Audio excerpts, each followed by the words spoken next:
नमस्कार, आप देख रहे हैं CWB हिंदी न्यूज।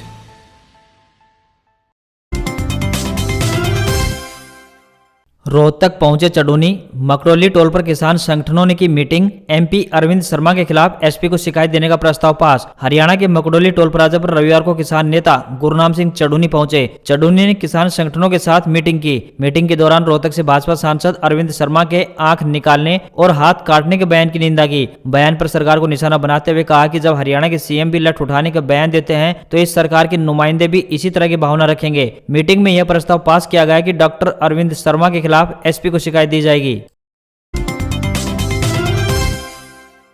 गुरुग्राम में नमाज पर रोक मामले में बोले विज, धार्मिक स्थलों के भीतर ही हो धार्मिक आयोजन, रास्तों पर बिना अनुमति आयोजनों से बचें। गुरुग्राम में खुले में नमाज पढ़ने पर रोक के मामले में गृह मंत्री अनिल विज ने प्रतिक्रिया देते हुए धार्मिक आयोजन करने वालों को नसीहत दी है। अनिल विज ने कहा है कि अगर किसी को भी कोई धार्मिक आयोजन करना है तो वो अपने धार्मिक स्थल के भीतर ही करे। रास्तों पर बिना प्रशासन की अनुमति के ऐसे आयोजनों से बचना चाहिए। अनिल विज ने रविवार को मीडिया से बातचीत में किसान आंदोलन पर भी अपनी प्रतिक्रिया दी। अनिल विज ने किसान नेता टिकैत के 26 नवंबर तक के अल्टीमेटम पर कहा कि मामले का समाधान खुद किसान नेता ही नहीं चाहते। प्रजातंत्र में जो भी मसले होते हैं हमेशा ही बातचीत से उनका हल निकाला जाता है।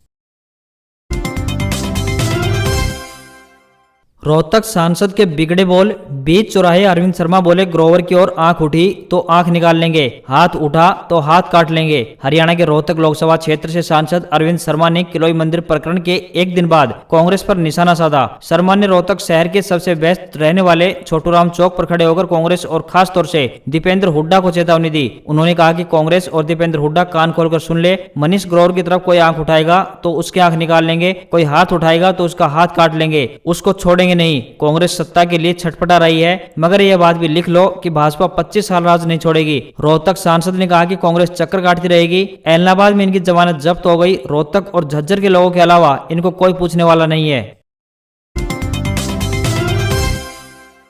निजी स्कूलों में गरीब बच्चों के प्रवेश से जुड़ा मामला, दाखिले के लिए दिलचस्पी नहीं दिखा रहे अभिभावक। 358 स्कूलों में सीटें खाली। एक समय में 134A के तहत निजी स्कूलों में गरीब बच्चों के प्रवेश के लिए मची मारामारी और पेरेंट्स की लामबंदी के दौर के बीच अब यह आलम है कि सरकार की गुजारिश करने के बाद भी गरीब बच्चों के पेरेंट्स 134A के तहत स्कूलों में एडमिशन नहीं ले रहे हैं, लिहाजा काफी कम एडमिशन है। इसके बाद स्कूल शिक्षा निदेशालय ने एक बार फिर से गरीब बच्चों के पेरेंट्स से गुजारिश की है कि वे प्रवेश के लिए ऑनलाइन दाखिला लें। झज्जर जिले में 406 निजी स्कूलों ने 134A के तहत अपना रजिस्ट्रेशन कराया है और स्कूलों में मौजूद खाली सीटों की संख्या का ब्यौरा शिक्षा विभाग हरियाणा के पोर्टल पर दर्ज किया गया है। हालांकि इनमें से 358 स्कूलों को ही रजिस्ट्रेशन के लिए मान्यता मिली हुई है। इनमें CBSE और हरियाणा शिक्षा बोर्ड के निजी स्कूल शामिल हैं। छात्रवृत्ति योजना, हरियाणा के छात्रों को मिलेगी स्कॉलरशिप, आज ही करें आवेदन। हरियाणा के सामाजिक न्याय एवं अधिकारिता विभाग ने अल्पसंख्यक मंत्रालय के सहयोग से साल 2021-22 के लिए प्री मैट्रिक, पोस्ट मैट्रिक व मैट्रिक कम मीन्स छात्रवृत्ति योजनाओं के लिए 6 अल्पसंख्यक समुदायों यानी जैन, बौद्ध, सिख, पारसी, मुस्लिम, ईसाई से संबंधित विद्यार्थियों से आवेदन आमंत्रित किए हैं। एक सरकारी प्रवक्ता ने इस बारे में जानकारी देते हुए बताया कि प्री मैट्रिक स्कॉलरशिप के लिए ऑनलाइन आवेदन करने की अंतिम तिथि 15 नवंबर 2021 तथा पोस्ट मैट्रिक स्कॉलरशिप पर मेरिट का मीन्स टॉप क्लास स्कॉलरशिप हेतु ऑनलाइन आवेदन करने की अंतिम तिथि 30 नवंबर 2021 तय की गई है। मुख्यमंत्री शादी सगुन योजना में अब 2 महीने पहले कर सकते हैं आवेदन। सरकार देगी 71,000 का सगुन। हरियाणा में गरीबी रेखा से नीचे जीवन यापन करने वाले परिवारों के लिए राज्य सरकार एक बहुत बड़ी सौगात लेकर आई है। दरअसल हरियाणा सरकार ने गरीब परिवारों की लड़कियों के लिए शादी सगुन योजना की शुरुआत की है। इस योजना के अंतर्गत राज्य सरकार प्रदेश के गरीब परिवार की बेटियों की शादी के लिए उन्हें सगुन राशि प्रदान करती है। हाल ही में इस योजना के तहत मिलने वाली राशि को हरियाणा सरकार ने 51,000 रुपए से बढ़ाकर 71,000 रुपए कर दिया है। अब इस योजना के तहत पहले आवेदक शादी की तिथि से 1 महीने पहले ऑनलाइन आवेदन कर सकता था, लेकिन अब आवेदक शादी के 2 महीने पहले ही आवेदन कर योजना का लाभ उठा सकता है। इसके अतिरिक्त पहले आवेदक शादी की तिथि के 6 महीने बाद तक आवेदन कर सकता था, परंतु अब आवेदक शादी की तिथि के 3 महीने बाद तक ऑनलाइन आवेदन कर सकता है। मरीजों की सहूलियत के लिए स्वस्थ हरियाणा ऐप हुआ लॉन्च। घर बैठे होंगे सभी काम। प्रदेश के लोगों को बेहतर स्वास्थ्य सेवाएं मुहैया कराने और उन सेवाओं तक उनकी पहुंच बढ़ाने के लिए हरियाणा सरकार ने स्वस्थ हरियाणा ऐप लॉन्च किया है। मरीजों के कल्याण के लिए स्वस्थ हरियाणा मोबाइल ऐप अब गूगल प्ले स्टोर से डाउनलोड करने के लिए उपलब्ध है। इस ऐप के जरिए मरीज हरियाणा राज्य के किसी भी सिविल अस्पताल में अपना पंजीकरण करा सकते हैं। स्वस्थ हरियाणा मोबाइल ऐप उन सभी पब्लिक एंड यूजर्स को दी गई एक सुविधा है जो हरियाणा की 55 सार्वजनिक स्वास्थ्य सेवाओं में स्वास्थ्य सेवा का लाभ उठाने के लिए ओपीडी पंजीकरण के लिए आवेदन करना चाहते हैं। इस ऐप के माध्यम से लोगों को लंबी लंबी लाइनों में लगने से निजात मिलेगी। ऐप के माध्यम से अस्पताल में जाने से पहले ही मरीज घर बैठे अपना रजिस्ट्रेशन करवा सकेंगे और घर बैठे ही अपनी लैब रिपोर्ट भी देख सकेंगे। इस ऐप के माध्यम से मरीजों को रिपोर्ट लेने के लिए अस्पताल में जाने की भी आवश्यकता नहीं पड़ेगी। यह ऐप मरीजों की सारी हिस्ट्री स्टोर करेगा जिसे कभी भी देखा जा सकता है। जानकारी के लिए बता दें कि इस ऐप में अनेक सुविधाएं हैं। इसके माध्यम से ब्लड बैंक की जानकारी तथा ब्लड यूनिट्स की उपलब्धता के बारे में जानकारी मिल सकेगी। जच्चा बच्चा देखभाल टीकाकरण संबंधित जानकारी भी प्राप्त की जा सकेगी। अक्षय ऊर्जा विभाग ने प्रधानमंत्री किसान ऊर्जा सुरक्षा एवं उत्थान महाअभियान के अंतर्गत सोलर पंप के लिए किसानों से ऑनलाइन आवेदन आमंत्रित किए हैं। खेतों में सौर ऊर्जा से चलने वाले नलकूप लगाने पर सरकार की ओर से 75% अनुदान दिया जा रहा है। 3 से 10 हॉर्स पावर तक के सोलर पंप ऑनलाइन आवेदन पर आमंत्रित किए गए हैं। इन पंपों की कीमत 1,70,000 रुपए से लेकर 4,60,000 रुपए तक जाती है और लाभार्थी किसान को इनकी केवल 25% रकम अदा करनी होगी। सोलर पंप के लिए हरियाणा सरकार के सरल पोर्टल पर आवेदन किया जा सकता है। आवेदन करने के लिए आवेदक का परिवार पहचान पत्र, खेत की जमीन की फर्द या जमाबंदी, सूक्ष्म सिंचाई प्रणाली के लिए पाइपलाइन लगवाने का शपथ पत्र, बिजली पंप का कनेक्शन न होना जरूरी है। यह आवेदक कोई एक व्यक्ति, संस्था, गौशाला या फिर किसान समूह भी कर सकते हैं। किसानों के लिए खुशखबरी, अब नए बाग लगाने पर किसानों को मिलेगा प्रति हेक्टेयर 50% तक अनुदान। हरियाणा सरकार द्वारा परंपरागत खेती में बढ़े हुए जोखिम और लागत को देखते हुए अब नए बाग लगाने पर किसानों को प्रति हेक्टेयर 50% तक अनुदान दिया जा रहा है ताकि किसान बागवानी को अपनाकर अधिक मुनाफा कमा सके। किसानों को अमरूद के बाग लगाने पर 11,500 रुपए, नींबू के बाग लगाने पर 12,000 रुपए और आंवला के बाग लगाने पर 15,000 रुपए की राशि सरकार द्वारा अनुदान के रूप में दी जाती है। इस अनुदान योजना के तहत एक किसान 10 एकड़ तक बाग लगा सकता है। यह योजना किसानों को सब्जियों, फलों व मसालों को प्राकृतिक आपदाओं से होने वाले जोखिम से मुक्त कर फसल लागत की भरपाई करने में भी कारगर साबित होगी। योजना का लाभ लेने के लिए इच्छुक किसान जमीन के कागजात, बैंक कॉपी व आधार कार्ड के साथ जिला बागवानी कार्यालय में संपर्क कर सकते हैं।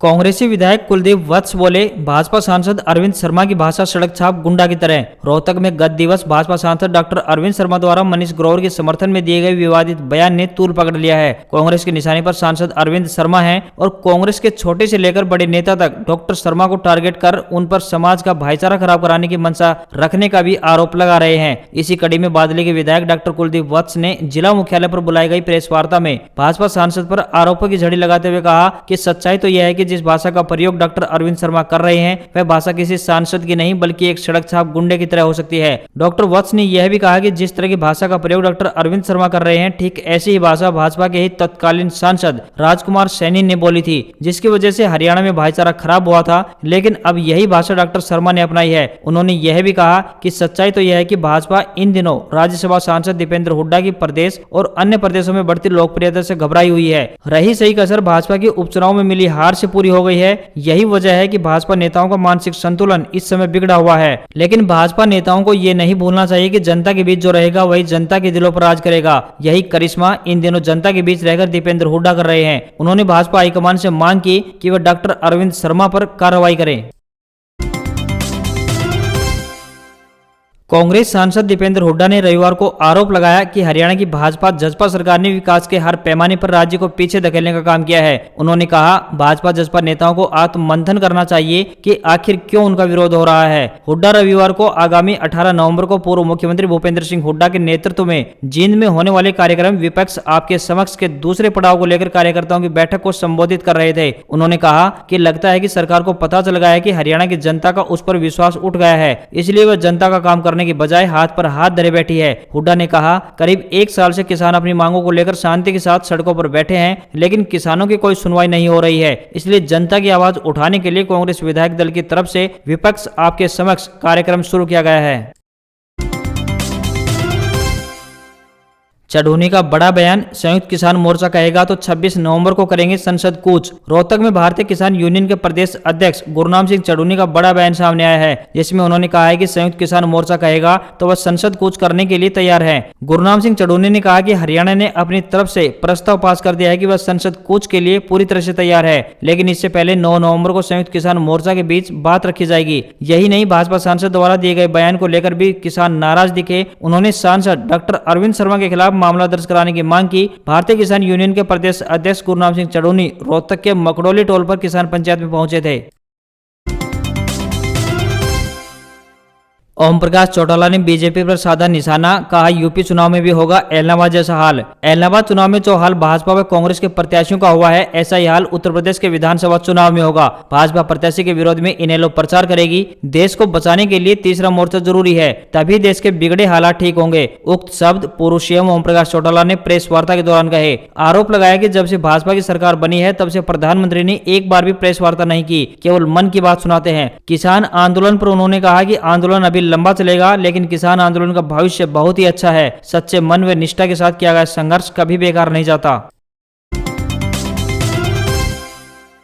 सीमेंट के दामों में भारी उछाल, ईंट भी हुई लाल, आशियाना बनाना हुआ मुश्किल। निर्माण सामग्री के दामों में एक बार फिर से जबरदस्त उछाल आया है। सीमेंट में 20 से 25 रुपए प्रति क्विंटल की बढ़ोतरी हुई है। ईंट भी लगातार लाल हो रही है। प्रति हजार दाम 6500 रुपए से बढ़कर 7000 रुपए तक पहुंच गए हैं। हवाला कोयले के दाम बढ़ने का दिया जा रहा है, जबकि फिलहाल भट्टा संचालकों के पास कोयले का पिछला स्टॉक मौजूद है। नए रेट में खरीदे गए कोयले ने तो अभी अपना रंग दिखाया ही नहीं। ऐसे में ईंटों की कीमतों में और भी बढ़ोतरी की संभावना से इनकार नहीं किया जा सकता। सरिये रेट भी बढ़े हैं, जबकि रेत व बजरी के दामों में ज्यादा अंतर न होना बताया जा रहा है। सरिया व सीमेंट के दाम लगातार बढ़ रहे हैं। गरीब व मध्यम वर्ग के लिए मकान बनाना सपना बनता जा रहा है। सीमेंट की रेट की बात करें तो 350 रुपए प्रति बैग मिलने वाला 370 रुपए तक पहुंच गया है, जबकि 370 रुपए प्रति बैग मिलने वाला 395 रुपए में मिल रहा है। 380 रुपए प्रति बैग मिलने वाला 410 पहुंच गया है। 400 सरिया की बात करें तो एक महीने में 57 रुपए से बढ़कर 63 रुपए पहुंच गया है। रेत 2300 से 2500 रुपए प्रति सैकड़ा पहुंच गई है।